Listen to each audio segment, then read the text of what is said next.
Alright, I'm doing it. I'm doing a voiceover gameplay. And weirdly enough, of Black Ops 3. I was kind of bored tonight and thought, you know what, I'm going to go play some Call of Duty, go back to their old roots. And, none of my friends are on the Division, so that kind of makes it tough as well. I played some solo Division tonight before this, and of course ran into the same old issues, and of a solo player running into four-mans and multi-groups and Preds and Nomads. But I came over here, took a little break, and it was kind of nice, in honor of Black Ops 4 gameplays coming out left and right. And I also saw news on the Division 2 that's coming out in the spring of next year. I think I heard somebody say April is kind of a tentative date. That would be very cool. I'm excited about it. It looks like it's going to be good, and I heard we're going to hear a lot more about it at E3.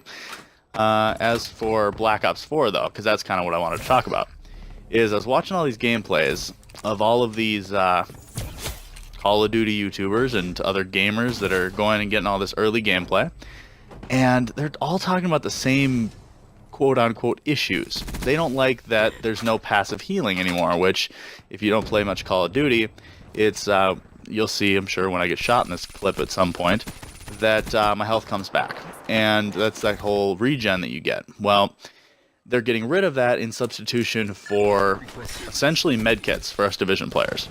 You're going to have to come out of a fight, take cover, and hit a medkit, and that'll give you your health back. Now, all of these Call of Duty players are confused. It's just completely unbearable to them. And I'm excited about it. Us Division players are going to thrive. We're used to that. That's just how we fight. And I'm excited about it. And then also, they're also bringing the health up. I believe it's like 30% or something up. It's going from 100 to 150. And that's actually quite substantial. And they're trying to influence more of a tactical gameplay, which is kind of like the Division has, was intended to have, and then it's kind of like Rainbow Six Siege has. Now, they're trying to go with more of that, and then also to supplement that, they have specialist characters, which I think in this clip I'm using Spectre, and but what they're doing with these specialists is they're going to be a little bit more like our gear sets in the Division, in that they have a... Oh, I'm sorry. Take note of that move there in the clip. That was called the checking the cell phone. It's not very good for getting kills, but great for dying. Sorry, back to the news here. So what I was saying is the specialists are kind of like our gear sets in the Division. There's one that I saw that someone was talking about that offers healing and extra health to other players in the team and kind of buffs them. Now, that to me sounds a little like our Reclaimer.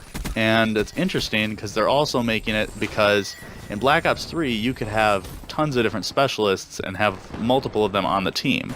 In Black Ops 4 you're going to be stuck with having one of each.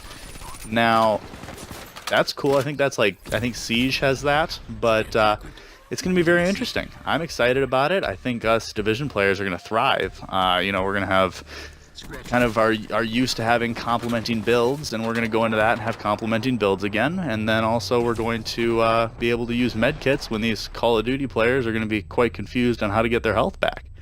It's going to be, we're tankier, so I think we're going to be doing better tactically as well. I'm excited about it, and then I'll play that for most of the winter, and then of course Division 2 comes out in the spring.